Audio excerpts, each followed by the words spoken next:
সাইয়েদনা মুসা আলাইহিস সালাম তার চাচাতো ভাই কারণকে বলেছিল সম্পদের যাকাত দাও, এ সম্পদ আল্লাহ দিয়েছে। কারণ বলে আল্লাহ দেয় না, ইন্নামা উতীতুহু আলা ইলমিন ইনদি, আমি আমার ইন্টেলেক্ট, আমার সৃজনশীলতা, আমার বুদ্ধিমত্তা খাটিয়ে সম্পদ উপার্জন করেছি, আমি যাকাত দিব না। মুসা আলাইহিস সালাম বললেন তাহলে আযাবের অপেক্ষা করো। কারণ বলল পারলে আযাব নিয়ে আসো। রব্বুল আলামিন বললেন ফাখাসাফনা বিহি ওয়া বিদারিহিল আরদ, ও মুসা নিরাপদ দূরত্বে তুমি সরে যাও, আমি এখনই কারণকে তার সব সম্পদ সহ জামিনের মধ্যে দাবিয়ে দেব।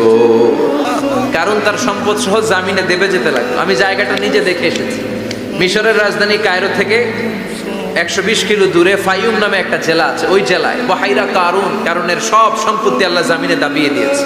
হাঁটু পর্যন্ত দেবে যায়, সে ভেবেছে আমি বেঁচে যাব। কোমর পর্যন্ত দেবে গিয়েছে, বেঁচে যাব। গলা পর্যন্ত যখন দেবে গিয়েছে আর বাঁচার সুযোগ নাই। কারণ কয় মুসা সব সম্পত্তি তোরে আর তোর আল্লাহরে দিয়ে দিলাম, আমারে বাঁচা, আমারে বাঁচা, আমি তওবা করলাম। তখন কি তওবার সময় আছে? কথা কন, বাদাল গারগারা, মালাকুল মাউত যখন দেখে ফেলবেন তখন তওবার সুযোগ আছে? আল্লাহ বলে দ্য টাইম ইজ আপ, সময় শেষ, এখন তোমার ঈমান কবুল করা হবে। তার মানে বাদাল গারগারা তওবা কবুল হয় না। এই মৃত্যুর গড়গড়ানি আসার আগ পর্যন্ত চোখের পানি ছেড়ে যদি আল্লাহর কাছে ক্ষমা চান, জীবনের সব গুনাহ মাফ করে দিবে কে?